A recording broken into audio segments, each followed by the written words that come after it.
खूब जान से कराओ, खूब मन से कराओ, पर कथा में भगवान को पाने का लक्ष्य रखो, धन को पाने का नहीं।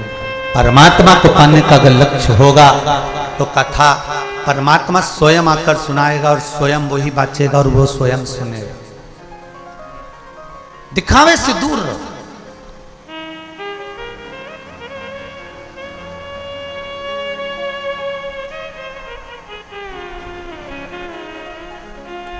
महाराज सत्यता के मार्ग को अपनाओ, और जिस दिन सत्य आपके भीतर बैठ गया, हाँ सत्य से दुख जरूर होगा, क्योंकि कोई सच बोल देता है ना तो वो बुरा हो जाता है। स्वयं शिव महापुराण में कथा आती है, बाजीश्रवा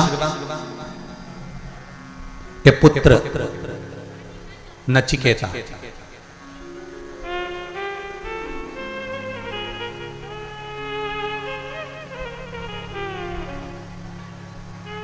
बाजीश्रवा के पुत्र नचिकेता, एक दिन बाजीश्रवा ने अपने पुत्र नचिकेता के लिए बहुत बड़ा यज्ञ रखा। इतना विशाल यज्ञ बाजीश्रवा ने रखा अपने पुत्र नचिकेता के लिए, इतना विशाल, इतना विशाल।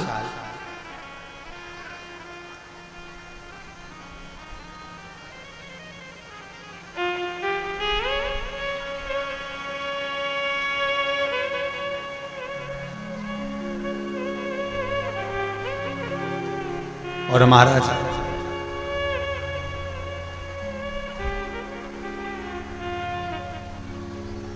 जब बाजीश्रवा ने एक यज्ञ रखा नचिकेता के लिए, और नचिकेता उस यज्ञ का पूरा कार्य संभाले, यज्ञ पूर्ण हुआ, तो बाजीश्रवा ने कहा अपने पुत्र नचिकेता से, नचिकेता जाओ अब ब्राह्मणों को दक्षिणा देना।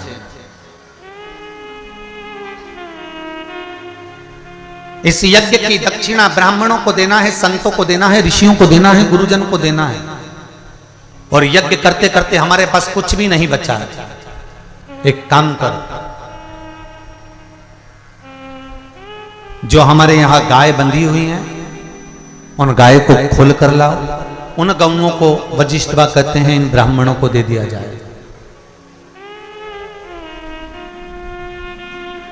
नचिकेता ने अपने पिता बाजीश्रवा से एक शब्द कहा। अब देखिए सत्य कितना भयंकर होता है, सत्य कितना प्रबल होता है।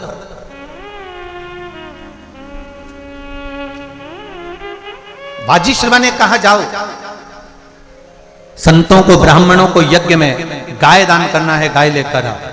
तो नचिकेता कहते हैं पिताजी मैं गाय तो लेकर आ जाऊंगा, मना नहीं है, पर एक निवेदन है पिताजी। क्या निवेदन? केवल इतना है कि तुम जिस गाय को दान दे रहे हो वो गाय एकदम दुबली पतली है और वो गाय बीमार है, और उस गाय का तो दूध भी नहीं आता, तो फिर ऐसी गाय ब्राह्मण को देने से क्या मतलब है?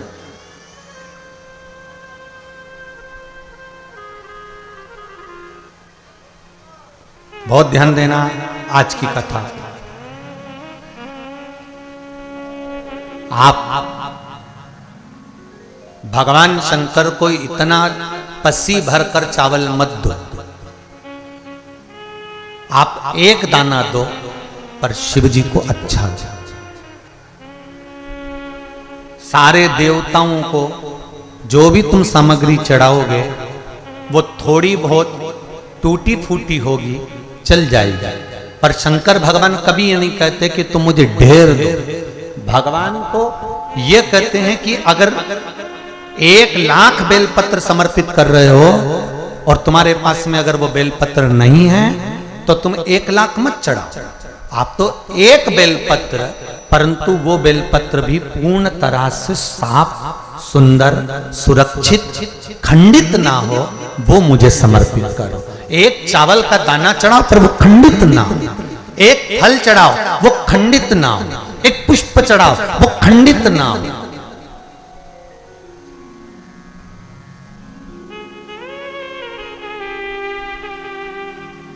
मेरे हाथों से, शिव कहते हैं मेरे हाथों से मेरा पुत्र खंडित हो गया था। उस दिन से मैंने वचन दिया है माता पार्वती को कि खंडित वस्तु स्वीकार नहीं करूंगा और ना खंडित दूंगा। शायद इसीलिए ये चरित्र कहता है कि जिस नारी का गर्भ 2-3 महीना ठहरने के बाद में गर्भ गिर जाता हो, 4 महीना ठहरने के बाद गर्भ गिर जाता हो, गर्भ बच्चा पूर्ण नहीं होता हो, या बच्चा कहीं शरीर के अंदर डॉक्टर कह रहे हैं सोनोग्राफी में कि ये विकलांग है, बच्चे के पांव में या मुख में या शरीर में पानी भरा गया है, ये सुरक्षित नहीं होगा, ये बुद्धि से कमजोर होगा, या ये बच्चा ऐसा विकलांग होगा, तो उसी समय पर जैसे ही डॉक्टर ने कहा वैसे ही एक श्रीफल, और वो श्रीफल खंडित नहीं होना चाहिए, उस श्रीफल पर जो नारी है गर्भ से है, उस नारी का सिर से लेकर एड़ी तक एक लच्छा, लच्छा मतलब मोली, मोली मतलब नाड़ा जो हाथ में बांधते हो कलेवा, उसको नाप कर श्रीफल पर भगवान शंकर का नाम लेकर उस स्त्री का नाम और गोत्र बोलकर बांधकर भगवान शंकर के चरणों में ले जाकर रख दीजिए, फिर वो बच्चे की जवाबदारी शिव की हो जाती है, फिर शंकर की, क्योंकि शिव ने माता पार्वती को वचन दिया था कि मैं खंडित नहीं दे सकता।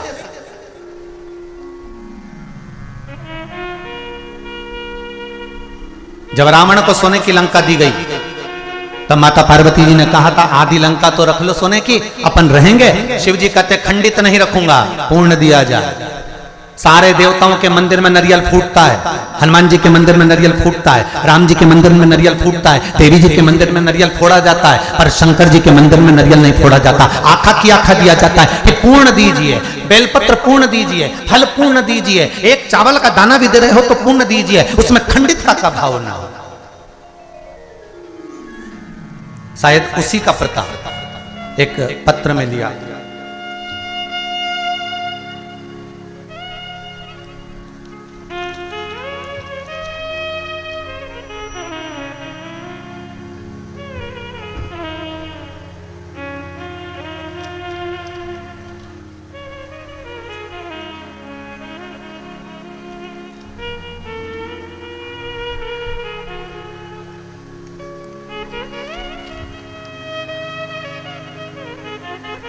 उमा मानदास जी साहू, उमा साहू पति मानदास जी साहू, मैं ग्राम खुर्सीपार, थाना डोंगर गांव, जिला राजनांदगांव की निवासी हूँ। कहीं बैठी हो तो हाथ उठा सकती हूँ। गुरुजी कहीं बैठे हो तो हाथ उठा सकते हैं, हिला सकते हैं। गुरुजी मेरा विवाह को 6 साल हो गए थे।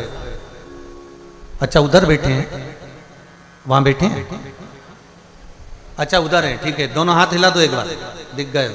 श्री शिवाय नमस्ते। गुरुजी मेरे विवाह को 6 साल हो गया था, मेरे यहाँ संतान नहीं थी। हमने बहुत पूजा पाठ कराया, डॉक्टरों के पास इलाज कराया, फिर भी कुछ नहीं हुआ। फिर एक दिन मैं और मेरे पति मोबाइल पर आपकी कथा सुन रहे थे। फिर आपने कथा के बीच में संतान प्राप्ति के लिए विधि बताई कि पति पत्नी सुबह स्नान करके सफेद आंकड़े की जड़ को लेकर आए और उस सफेद आंकड़े की जड़ को शिवलिंग पर से 21 बार तुमरुका जी का नाम लेकर घुमाएं और उस जड़ को पत्नी अपनी कमर में बांध ले। 3 से 4 महीने में गर्भ ठहर जाता है। गुरुदेव हमने तो केवल मोबाइल पर वो सुना था और विचार करा, जब गुरुजी बोल रहे हैं तो अचानक मोबाइल में ये क्लिप आ गई है तो क्यों ना करा जाए। दूसरे दिन ही हमने वो प्रयोग करा। आज मेरे को 6 महीने का गर्भ है। ये शिव भगवान। बैठ जाओ बहन, बैठ जाओ। श्री शिवाय नमस्ते। आज मुझे 6 महीने का गर्भ है, ये शिव की कृपा। जहां डॉक्टर भी फेल हो जाते हैं महाराज, व्यक्ति जहां हार जाता है वहां फिर शिव ही आता है। एक पत्र और है बड़ा सुंदर। पूनम ठाकुर, कुम्हारी से हूं मैं। कहीं बैठी हैं पूनम ठाकुर? कुम्हारी से। गुरुदेव मेरा जॉब नहीं लग रहा था। कहीं बैठी हो तो हाथ हिला सकती हैं। पूनम जी ठाकुर कुमारी।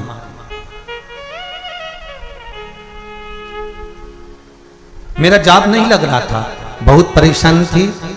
आपने जो उपाय बताया था शिव पुराण में, बेल के पेड़ के नीचे 1 लोटा जल और 1 मूंग का दाना मैंने चढ़ाना प्रारंभ किया। गुरुदेव आपको क्या बताऊं, शिव महिमा पूजा करके आई और एक ही बार करने पर 2 घंटे बाद मेरे लिए कॉल आ गया और मेरा जॉब लग गया। ये पत्र है।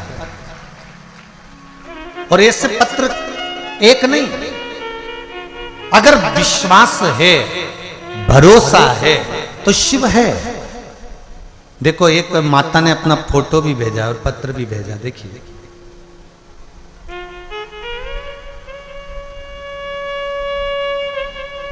पत्र फोटो दोनों तीनों चीजें। पत्र में क्या लिखा विश्वास पर देखिएगा, आप ही ने भेजा।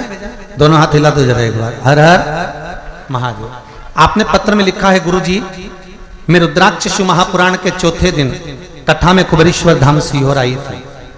आपने पूरे परिवार के साथ जब वहां सुबह रुद्राक्ष पूजन अभिषेक हो रहा था तब मैं वहीं थी। और आरती के बाद आप वहीं पर से कह रहे थे कि आप लोग के घर पहुंचने के पहले आपके घर रुद्राक्ष पहुंच जाएगा, ये आपने कहा था। आपने बाद में कहा कि रुद्राक्ष वापिस सीहोर से ही मिलेगा, पर आपने पहले यह कहा था कि सब अपने घर जाओ, रुद्राक्ष आपके घर पहुंच जाएगा। और उसी दिन कथा के बाद हम लोग अपने घर पहुंच गए। फिर उसके बाद 1 हफ्ते बाद जब हम लोग पूजन कर रहे थे तब मेरी बेटी ने अगरबत्ती के पैकेट में रुद्राक्ष देखा। फिर मैंने उस अगरबत्ती के पैकेट में देखा तो उस पैकेट में एक और रुद्राक्ष था। हम तो वहां के मिट्टी को, कुबेरेश्वर धाम की मिट्टी को रुद्राक्ष मानकर लेकर आ गए थे, पर हमको क्या मालूम था कि भोलेनाथ हमारे घर में पहले ही 2 रुद्राक्ष भेज दिया था। जिसके फोटो भेज रही हूँ, फोटो साथ में लाई हूँ और रुद्राक्ष भी साथ लाई हूँ। हाथ में उनके रुद्राक्ष रखा हुआ है, जो रुद्राक्ष इनके घर में भोलेनाथ जी ने अचानक पहुंचा दिया। और ये फोटो रुद्राक्ष का भी फोटो उन्होंने लगाया। अब ये शिव नहीं तो क्या है? आपका विश्वास, आपकी दृढ़ता, आपका भरोसा। अगर शिव कृपा नहीं करे तो कौन करेगा? बैठिए बहन। हर हर महा। आप मानो तो, आप शिव भजो तो। वो कहते हैं ना, मानो तो मैं गंगा मानूं, ना मानो तो बहता पानी। अगर मानो तो गंगा हूं, नहीं मानो तो बहता हुआ पानी हूं। मैं कुछ भी, बस शंकर को अगर शंकर मान लिया, शिव को शिव मान लिया, मेरे ओघड़दानी मेरे शंकर को महामृत्युंजय मान लिया, मेरे शंकर को अगर विश्वास कर कर आपने भज लिया तो ये पक्का है कि ऐसा कोई रोग नहीं जिसका कोई इलाज नहीं। मेरा शिव उसका इलाज कर ही दे।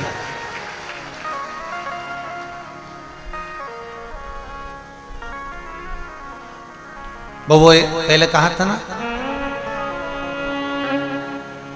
सबसे ज्यादा कठोर लोहा, लोहे से ज्यादा कठोर अग्नि, क्योंकि अग्नि लोहे को गला देती है। अग्नि से ज्यादा कठोर पानी, पानी अग्नि को, जम के तो बोलो, बुझा देता है। पानी से ज्यादा कठोर मनुष्य, जो 1 लोटा भर के डकार जाता है।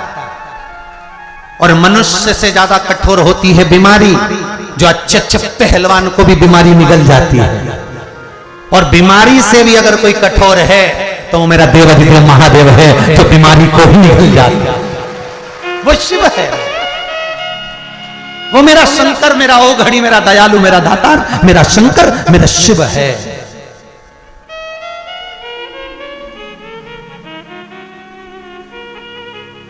अगर बीमारी भारी है तो शिव भी तो भारी है।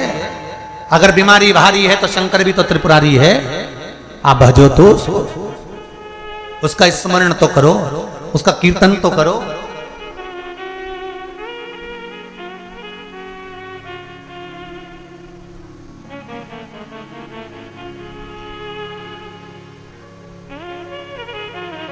आप भजो उसको।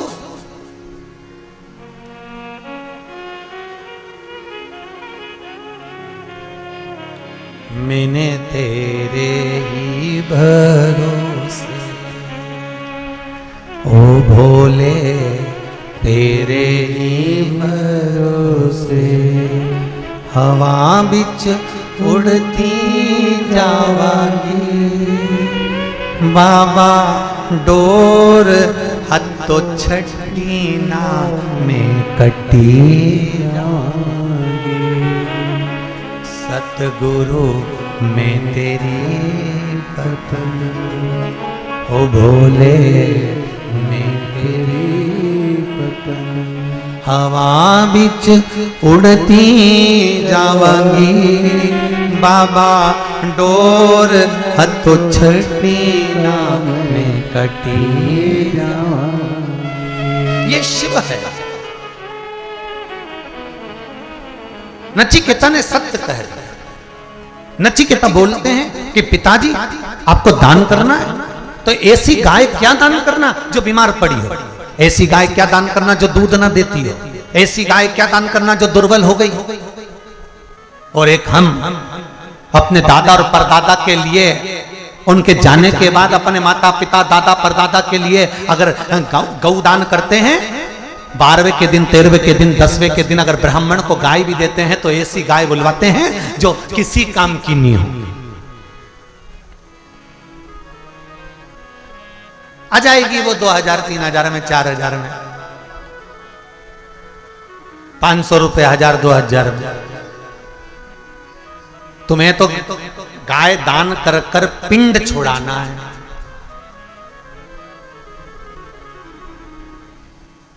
शिव महापुराण मना करती है। शिव पुराण एक बात कहती है, थोड़ा सा आप लोगों को भले इस पुराण में हमारी बात बुरी लग जाए तो लग जाए। शिव पुराण कहती है कि आप गाय दान नहीं कर सकते। 2000 5000 की अगर दुबली पतली बिना दूध की गाय लाकर अगर किसी ब्राह्मण को दे रहे हो तो मत दो। उसकी जगह आप किसी गौशाला में जाकर उस 2-5 हजार रुपए का चारा डलवा दीजिए तो आपके पूर्वजों को उसका फल मिल जाएगा, आपके पूर्वजों को उसका लाभ मिल जाएगा।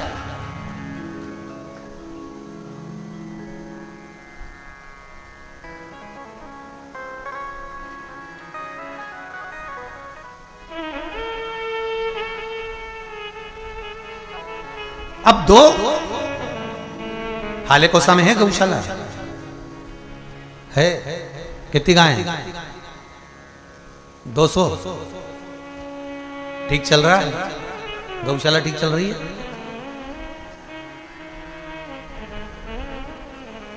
ठीक चल रही है पक्का? और नहीं अगर दिक्कत हो गौशाला में तो आज जितना भी दान आए यहाँ का सब गौशाला में पहुंचा। जितनी भी चढ़ोतरी आए आज का जितना दान आए सब गौशाला में भेज दो। गौशाला में गौ माता प्रेम से चारा पावे, पानी पिए और आराम से रहे, इससे ज्यादा कुछ सुख नहीं हो सकता। पहुंचा सुखी रहना चाहिए। ऐसा दान किसी काम का नहीं।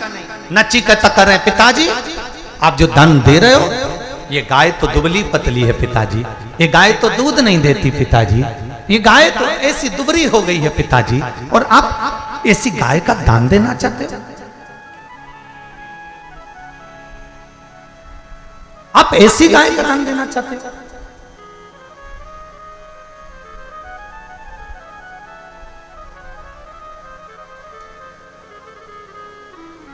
दे दो।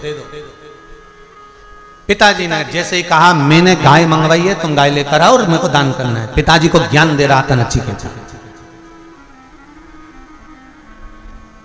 बाजीश्रवा पिताजी को ज्ञान दे रहा है नचिकेता। और नचिकेता ने जब बाजीश्रवा को ज्ञान दिया, बाजीश्रवा को क्रोध आ गया कि मेरा पुत्र मुझे ज्ञान दे रहा। माता पिता सत्यनारायण भगवान की कथा करवाएं, चाहे यज्ञ करवाएं, चाहे अनुष्ठान करवाएं, चाहे दुर्गा सप्तशती का पाठ कराएं, चाहे रुद्र अभिषेक कराएं, माता पिता ब्राह्मण को, बहन बेटी को, गौ माता को या संत ब्राह्मण को या किसी गरीब बड़े को कुछ दे रहे हैं, तो बच्चों का, बेटों का, बहुओं का फर्ज है कि अपने बुजुर्ग माता पिता से पूछो, मम्मी पापा आप पंडित जी को देने के लिए कैसी धोती लाए हो, आप बहन बेटी को देने के लिए कैसी साड़ी लाए हो, आप कन्यादान करने के लिए क्या लेकर आए हो। अगर कोई चीज हल्की है तो बहू और बेटे का फर्ज बनता है कि वो माँ बाप से कहें, मम्मी ये साड़ी तो 200 की हल्की है, जीजी कैसे पहनेगी, जब अपन नहीं पहनते तो जीजी कैसे पहन सकती है, अपन थोड़ी सी अच्छी साड़ी जो अपने पहनने के लायक है वो दे। ये बहू का, ये बेटियों का, ये बेटों का फर्ज है कि माँ बाप से कहें कि अच्छा प्रदान करिए। हमें नचिकेता से, बाजी श्रवा को जब कहा जा रहा था, नचिकेता ने बाजी श्रवा से कहा कि यह गाय श्रेष्ठ नहीं है, इसको देना नहीं है, पर बाजी श्रवा को क्रोध आ गया और बाजी श्रवा ने नचिकेता को श्राप दे दिया, ए नचिकेता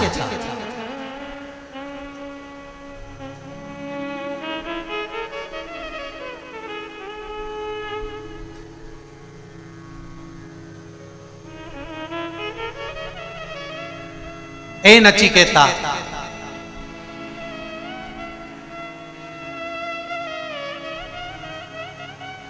मैं तुझे श्राप देता हूं, तू दान करने की बात करता है, मैं दान कर रहा हूं और मुझे ज्ञान दे रहा है। अच्छा और बुरा क्या होता है मैं तेरा पिता हूं, मैं अच्छे से जानता हूं, पर तूने अपने पिता को ज्ञान दिया है, इसलिए मैं तुझको यमराज को दान देता हूं। जो ज्ञान दे रहा था नचिकेता, उसी को बाप ने अपने औलाद को, अपने बेटे को यम को दे दिया, यमराज को, कि मार डालो इसको।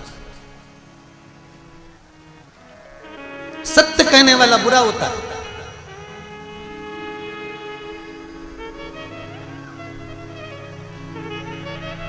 जो सत्य कहेगा ना वो बहुत बहुत बुरा होगा महाराज।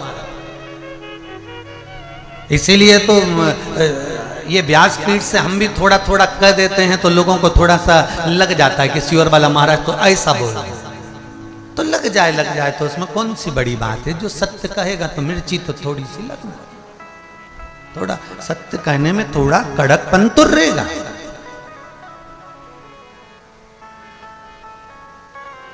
कई पति नरक चले गए झूठ बोल बोल। जब पत्नी तैयार होके आती थी और पति से पूछती थी मैं कैसी लग रही, पति हमेशा कह देता था तू बहुत जोरदार लग रही है, एकदम हीरोइन लग रही है, एकदम बढ़िया दिख रही है। पर एक बार दिल से नहीं कह पाया कि तू ऐसी लग रही जैसे हरी घास में भैंस चल रही। एक बार नहीं बोल पाया, क्योंकि बोल देता तो ये की हालत खराब कर देगा। वो जब तैयार होके बाहर आए तब ये तारीफ करे, बहुत जोरदार लग रही, बहुत जोरदार लग रही। और एक आध दिन तैयार होके आई और बाल खुल्ला और बिंदी लाल, आंख में काजल और दांत थोड़े बाहर और मुंडा पे लिपस्टिक, और जो दम से सामने आई और आते से पूछे भेरू कैसी, तो भेरू पांव पड़ के कह दे जगदम्बा पावागढ़। तू तो अब सत्य नहीं बोल सकता बेटा, सत्य बोले तो बोले कैसे। यहां तो सत्य बोलने वाले का मुंह बंद कर दिया जाता है। दिवाली के दिन एक छोटा सा बच्चा, दीपावली के दिन सवेरे सवेरे चिल्ला रहा था राम नाम सत्य है, राम नाम सत्य है, राम नाम सत्य है। मम्मी कपड़े धो रही थी, थोड़ी देर बाद इसको धो दिया।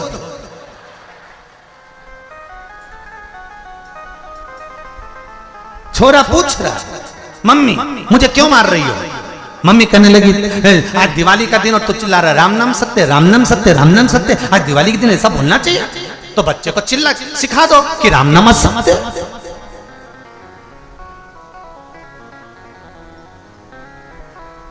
अरे हम तो कहते हैं दिवाली और होली मिलने जाओ तो हैप्पी होली हैप्पी दिवाली मत कहो, डायरेक्ट जाकर कहो काका जी राम नाम सत्य है, काका जी कुर्सी से नीचे धड़ क्यों रे मेरा बुरा चाहता है? नहीं नहीं नहीं, मैं बुरा चाहने वाली बात नहीं है। जिंदगी में बहुत झूठ बोल लिया, छल कर लिया, कपट कर लिया, बेईमानी कर ली, दुनिया भर का प्रपंचा कर लिया, सारे बेकार काम इस संसार सागर में आकर कर लिया। अब सत्य बोलने का समय आया है, इसलिए थोड़ा सत्य बोलिए। भगवान का नाम सत्यता का नाम है, इसलिए उसको सत्य नारायण कहते हैं, इसलिए उसको भगवत स्मरण कहते हैं, इसलिए उसको शिव तत्व कहते हैं। शंकर को प्रिय क्या है? सत्यम शिवम सुंदरम। सत्य आया तो शिव मिल गया, और शिव मिल गया तो जीवन सुंदर हो गया। नचिकेता ने सत्य कह दिया।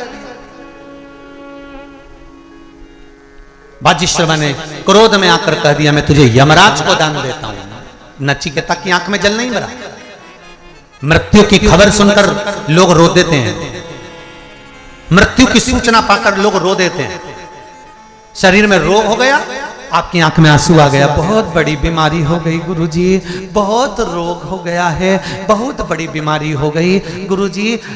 कोई ने कैंसर बता दिया, कोई ने ट्यूमर बता दिया, कोई ने ये बता दिया, कोई ने वो बता दिया। डॉक्टर कह रहे हैं कि अब तुम्हारे पास समय कम है गुरुजी। लोगों ने कह दिया कि समय कम है ना।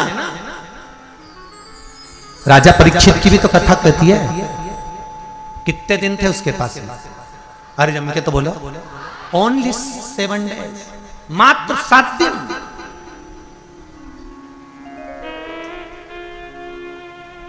क्या करा उसने? राजा परीक्षित ने किया क्या? कुछ नहीं करा। सबसे पहले अपने बेटे को राजपाट दिया और असली गुरु की तलाश करने गए।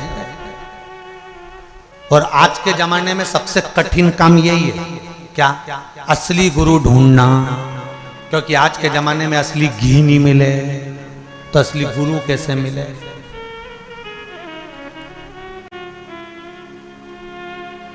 अब आज के जमाने का सबसे कठिन काम यही है, असली गुरु ढूंढना। क्योंकि आजकल का गुरु कि गुरु फिरे बाजार में, अरे गुरु फिरे बाजार में, हमसे दीक्षा लेओ, नरक पड़ो चाहे स्वर्ग जाओ, पर माल हम ही को देओ। आजकल के गुरु ऐसे हो गए कि तुम्हें नरक और स्वर्ग से कोई मतलब नहीं, उन्हें तुम्हारे धर्म और संस्कृति से कोई मतलब नहीं, उन्हें तो केवल यह मतलब है कि तुम कितना माल दे सकते हो। जो ज्यादा देगा गुरुजी उससे बात कर लेंगे, जो ज्यादा देगा गुरुजी उससे मिल लेंगे, जो ज्यादा देगा गुरुजी उसके हो जाएंगे। आज के गुरु को इससे मतलब है।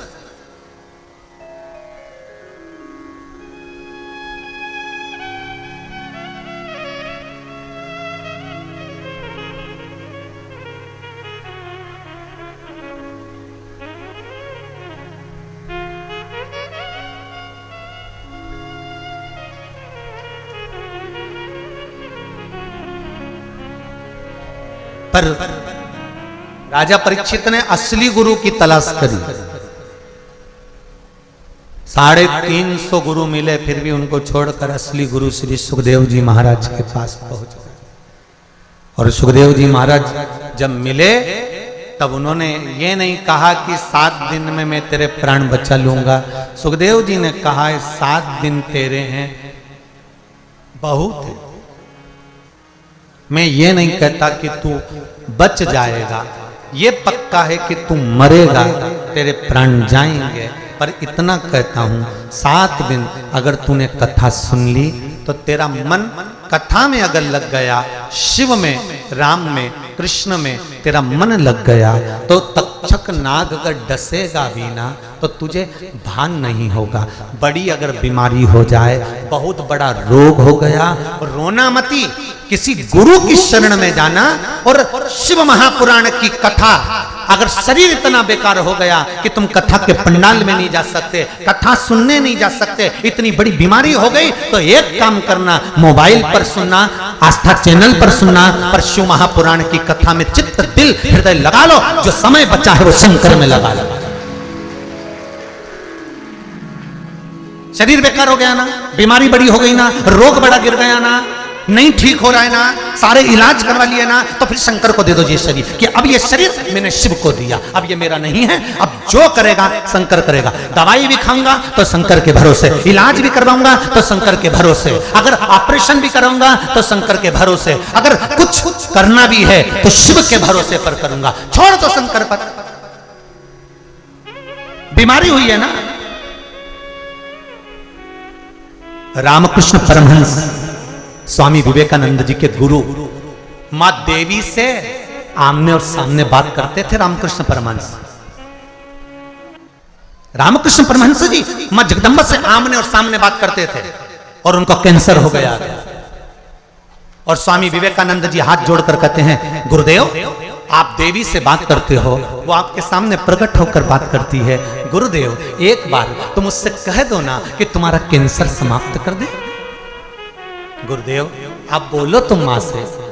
रामकृष्ण परमहंस जी से बार बार स्वामी विवेकानंद ने जब विनती करी, तब स्वामी विवेकानंद जी के कहने पर रामकृष्ण परमहंस जी ने कहा, कल जब देवी मेरे सामने आएगी तो मैं बात कर लूंगा। स्वामी विवेकानंद जी ने एक कमरे में रामकृष्ण परमहंस जी को अंदर बिठाया और बाहर से दरवाजा लगाकर बैठ गए कि आज मेरे गुरुजी माता रानी से कहेंगे कि माँ मेरा कैंसर ठीक कर दो।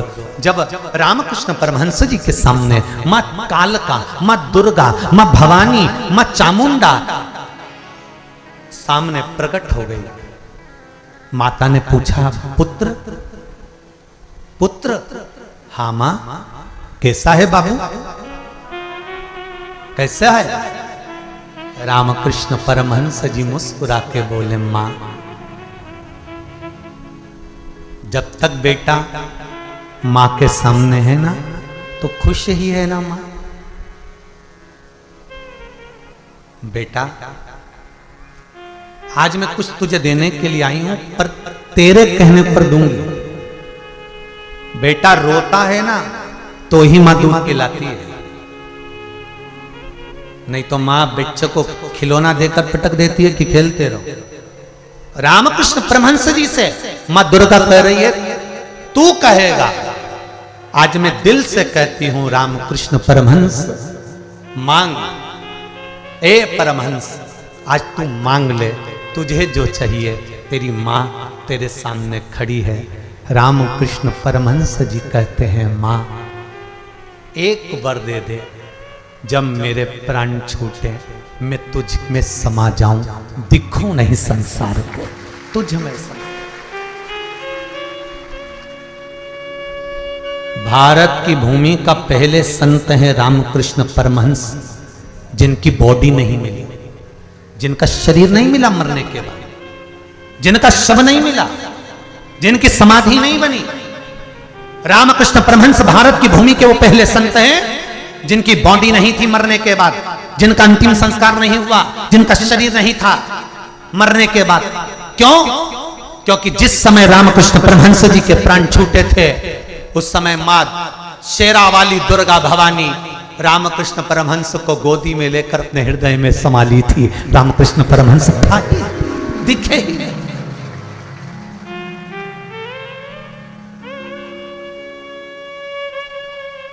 समा गए।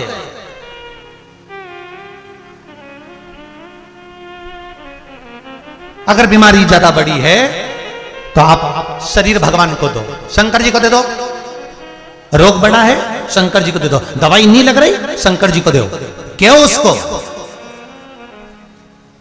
और अपना हक जपा कर कहना, अपना मान कर कहना कि मैं दवाई खा रहा हूं 2 महीने हो गए। मैंने कथा सुनी है, वो सिवर वाला महाराज चिल्ला चिल्ला के कह रहा था कि शंकर पर विश्वास करो, अभी तक नहीं आया था तेरे दरवाजे। जैसे आप अपने परिवार से बात करते हो वैसा उससे तो कहो, मुंह से बोलने की जरूरत नहीं पड़ेगी भाई, एक बार दिल से कहकर तो देखना, साफ सामने खड़ा मिलेगा, कह देगा तू क्यों चिंता करता है, अभी तक तूने विश्वास नहीं करा था, अब तूने शंकर पर विश्वास करा है ना, डूबने नहीं दूंगा, रोग तेरा है, सही मुझे करना है, तो चिंता मत कर, मैं तुझे संभाल जाता। उसको कभी कभी ऐसा लगता है शिव सामने खड़ा हो जाता है, उसको पहचान।